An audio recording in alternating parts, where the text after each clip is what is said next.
हैं सब basic concept of chemistry के पीवाईक्यू। सबसे पहला क्वेश्चन है समान द्रव्यमान में H2O2 और मीथेन जो CH4 होता है को एक आयतन B के पात्र में 27 डिग्री सेल्सियस पर समान परिस्थितियों में मिलाया गया है। ठीक है ना। H2 ratio O2 ratio methane गैसों के आयतन का अनुपात क्या होगा, तो इनका अनुपात बताना है हमें क्या होगा। ठीक है ना। ये दो देखो भाई, समान पात्र और समान आयतन और ताप पर हैं, यानी कि यहाँ पर ये गैसें हैं तो ये अवोगाद्रो का नियम पालन करेंगे कि उसके अनुसार क्या, अवोगाद्रो संकल्पनाओं के अनुसार गैसों के आयतनों का अनुपात जो होता है बराबर होता है किसके, गैसों के मोलों के अनुपात के। तो अगर हम मोल निकाल लेंगे तो उनका आयतन ही माना जाएगा। ठीक है ना। मोलों के अनुपात के बराबर होता है गैसों के आयतन का अनुपात। तो मोल की संख्या क्या होती है, द्रव्यमान बटे में आणविक द्रव्यमान। द्रव्यमान इनका मान लेते हैं सबका एक एक है। ठीक है ना। समान द्रव्यमान है ना सबका, तो एक एक मान लिया। और इनका आणविक द्रव्यमान हम लिख देंगे 2, 32, 16। तो इस तरह से हमने क्या निकाले, 1/2 अनुपात 1/32 अनुपात 1/16 हमने इनका रेशियो निकाले। अब रेशियो कंप्लीट नहीं हुआ। रेशियो तब होता है जब हम क्या करते हैं, इनको समान उसमें कर देते हैं। ठीक है ना।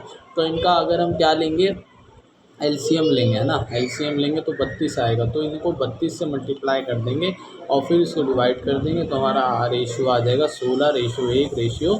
ठीक है ना। H2O2 और मीथेन के लिए। उसके बाद दूसरा क्वेश्चन है, वाष्पीकरण पर 0.24 ग्राम वाष्पशील गैस एनटीपी पर 45 मिलीलीटर वाष्प देता है, तो पदार्थ का वाष्प घनत्व क्या होगा। तो हमें क्या निकालना, वाष्प घनत्व। और वाष्प घनत्व का फॉर्मूला क्या होता है हमारा, तो वाष्प घनत्व का फॉर्मूला होता है मोलर मास बटे में 2।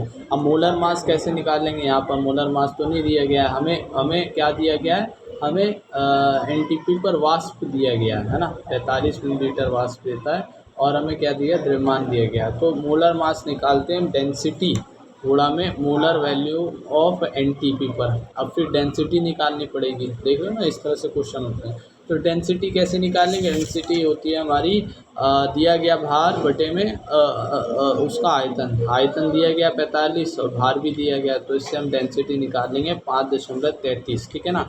अब मोलर मास हम कैसे निकालते हैं, डेंसिटी गुणा में molar volume of NTP. Molar volume of NTP क्या है कि सामान्य जो है उस पर ताप और दाब पर उसकी मोलर वॉल्यूम जो कि होती है 22.4। तो उसको हम क्या कर देंगे, मोलर मास निकालेंगे, डेंसिटी से गुणा कर देंगे 22.4 से, तो हमारा मोलर मास निकल गया। अब मोलर मास का 2 से क्या कर देंगे, डिवाइड कर देंगे, तो वाष्प घनत्व हमारा आ जाएगा जो कि 59.73 आएगा। अब तीसरा सवाल है कि 1 लीटर प्रोपेन गैस जो है C3H8 जिसका आयतन 0 डिग्री सेल्सियस तथा 1 एटीएम पर लिया गया है के दहन के लिए इसी परिस्थिति में अर्थात 0 डिग्री और 1 एटीएम पर ऑक्सीजन गैस का कितना आयतन आवश्यक होगा। यानी 1 लीटर प्रोपेन के लिए ऑक्सीजन कितनी लेनी पड़ेगी हमें इसको पूरा दहन करने। तो C3H8 जब 5 ऑक्सीजन से मिलता है तो हमको क्या मिलता है, 3 CO2 और 4 H2O। यानी कि 1 ही लीटर C3H8 से 5 O2 बननी है। तो वही चीज़ हो गई कि 5 लीटर जो है O2 गैस का आयतन होगा 1 लीटर C3H8 के, इसके लिए इसको दहन करने के लिए। फिर चौथा सवाल है कि 2.8 किलोग्राम एथिलीन के पूर्ण दहन के लिए कितनी ऑक्सीजन की आवश्यकता है। तो एथिलीन क्या होता है, C2H4। ठीक है ना। अब उसको जब हम C2H4 को 3 ऑक्सीजन के साथ मिलाते हैं तो 2 CO2 और 2 H2O बनता है। ठीक है ना। तो C2H4 कितनी है, 28 ग्राम, जब कितने 96 ग्राम ऑक्सीजन से रिएक्ट करती है। तो 2.8 ग्राम के लिए हम क्या कर देंगे, इसका मल्टीप्लाई कर देंगे 96/28 से, तो हमारा आंसर आ जाएगा 9.6 किलोग्राम ऑक्सीजन की आवश्यकता होगी। ठीक है ना। पांचवा क्वेश्चन है कि मान लो कि दो तत्व x और y मिलकर दो यौगिक XY2 एवं X3Y2 देते हैं। जब 0.1 मोल XY2 का भार 10 ग्राम तथा 0.05 मोल X3Y2 का भार 9 ग्राम है, तो x और y के परमाणु भार क्रमशः क्या होंगे। यानी कि हम परमाणु भार निकालना है। देखो हमें क्या क्या चीज़ें दी गई है, मोल दिए गए, भार दिए गया। ठीक है ना। अणु हमें परमाणु भार यानी कि अणु भार यानी मोलर भार निकालना है। ठीक है ना। तो उसके लिए हम क्या करते हैं, देखो इसको हम मोलर भार मान लेते हैं। ठीक है ना। इसको हम XY2 दिया है ना, इसको हम x + y2 लिख देते हैं और उसको 3x + 2y लिख देते हैं, ठीक है ना लास्ट में, क्योंकि हमें x और y की परमाणु भार निकालना है ना, तो इसके लिए। तो जब हम इसका क्या कर देंगे, मोलर भार इज इक्वल टू में क्या हो जाएगा, भार बटे में मोल आ जाएगा। तो इस तरह से हम इसका क्या निकाल लेंगे, मोलर भार निकाल लेंगे दोनों के, 3x + 2y के और 1x + 2y के, ठीक है ना। तो जब हम समीकरण 2 को माइनस कर देंगे 1 से, ठीक है ना, तो हमारा एक आंसर आएगा जो कि होगा कितना, 2x, मतलब x की मात्रा आ जाएगी 40। तो हमने x का मान निकाल लिया 40। अब समीकरण 1 में जब हम x का मान रख देंगे तो y का निकल आएगा जो कि होगा 30। तो x 40 है, y क्या है 30 है। अब छठा क्वेश्चन है कि गैसों के मिश्रण में 1:4 जो है WY/W है के अनुपात में H2 एवं O2 गैस है।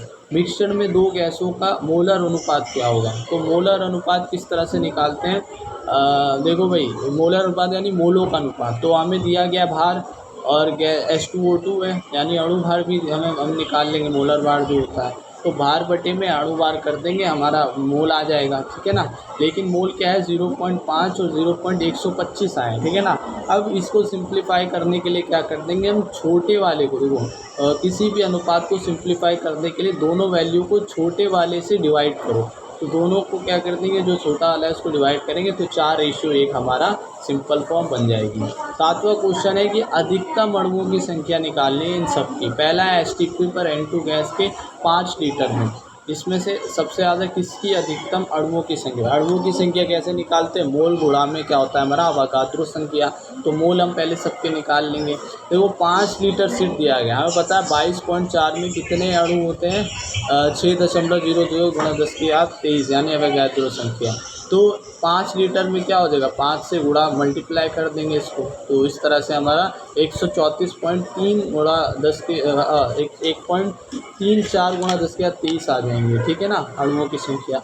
अब दूसरा है कि H2 गैस के 0.5 ग्राम यहाँ पर दिया गया भार है, अणु भार निकाल लेंगे, मोल आ जाएगा, मोल से अवोगाद्रो संख्या मल्टीप्लाई कर देंगे तो 1.5 × 10⁻23 आ रहा है, ये इससे ज़्यादा है, ठीक है ना। सी वाला देखते हैं, O2 गैस के 10 ग्राम भार दिया गया, अणु भार से कर देंगे, मोल गुणा अवोगाद्रो संख्या करेंगे तो 1.88 × 10⁻23, ये कम है ना, ये सब इससे ज़्यादा है। फिर इसके बाद डी को निकालेंगे तो यहाँ पर 5 लीटर H2 गैस दे रखी है। 22.4 में कितनी होती है अवोगाद्रो संख्या, 22.4 गुणा 15 लीटर कर देंगे, है ना, 15 लीटर के लिए तो 4 × 10⁻23, ये सबसे ज़्यादा है। तो यानी कि सबसे ज़्यादा अणुओं की संख्या किसमें है, H2 गैस में के 15 लीटर में। अब आठवां क्वेश्चन है कि एक बेलनाकार वायरस कण जिसकी त्रिज्या दे रखी 7 एंगस्ट्रॉम, लंबाई 10 एंगस्ट्रॉम है, इसका विशिष्ट आयतन दिया गया है 6.02 × 10⁻2 सेंटीमीटर क्यूब प्रति ग्राम। यदि अवोगाद्रो संख्या इतनी मोल है तो वायरस का आणविक द्रव्यमान ज्ञात करो। यानी एक बेलनाकार वायरस है, उसका आणविक द्रव्यमान निकालना है। आणविक द्रव्यमान क्या होता है हमें मालूम है, मोल, है ना। आणविक द्रव्यमान के लिए हम लास्ट में क्या करेंगे, जो 1 मोल है, 1 मोल का निकालना है ना, तो 1 मोल और जो हमारा क्या आएगा, एक वायरस कण का भार, तो भार बटे में मोल अगर हम कर देंगे तो उसका आणविक द्रव्यमान निकल आएगा ना। आणविक द्रव्यमान इधर आ गया तो मोल बटे में क्या हो जाएगा हमारा भार, तो इससे आणविक द्रव्यमान निकल आएगा, ठीक है ना। अब इसका किस तरह से हम क्या निकालेंगे, भार निकालेंगे। मोल हमें दिए गए, भार निकालना है। तो विशिष्ट आयतन दिया गया और त्रिज्या और लंबाई दी गई है। तो देखो भाई, विशिष्ट आयतन और हमें क्या दिए गया है, विशिष्ट आयतन। तो विशिष्ट आयतन का फॉर्मूला होता है एक specific volume is equal to volume बटे में मास, ठीक है ना। अब हमें क्या चाहिए, वॉल्यूम चाहिए, स्पेसिफिक वॉल्यूम है, मास हमारा निकल आएगा। तो वॉल्यूम के लिए यहाँ पर बेलनाकार वायरस है, तो उसका जो बेलन का जो आयतन का फॉर्मूला होता है वॉल्यूम का, वो होता है 2πr²L, ठीक है ना, यानी πr²L, ठीक है ना, πr²L होता है, ठीक है ना, किसका, बेलन का आयतन का फॉर्मूला πr²L। तो r भी हमारे पास पाए तो पता है, ये l भी हमें दिया गया है, ठीक है ना। देखिए लेकिन यहाँ पर एमस्ट्रॉन्ग को जब हम बदलते हैं तो 10⁻10 मीटर में होता है, लेकिन यहाँ पर हमें जो विशिष्ट आयतन है वो सेंटीमीटर, तो सेंटीमीटर बदल लेंगे, 2 का क्या हो जाएगा, इसका कम हो जाएगा, यानी दो बढ़ा देंगे ना तो क्या हो जाएगा, माइनस का 8 हो जाएगा, इधर भी माइनस का 8 हो जाएगा। तो यहाँ पर रखने पर सारी वैल्यू वॉल्यूम क्या आएगा, 154 गुणा 10⁻³ सेंटीमीटर क्यूब आया।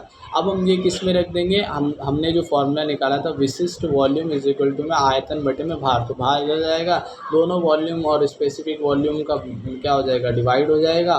तो हमारा आंसर जो आएगा इस तरह से हम यहाँ पर इसको लिख देंगे, ठीक है ना।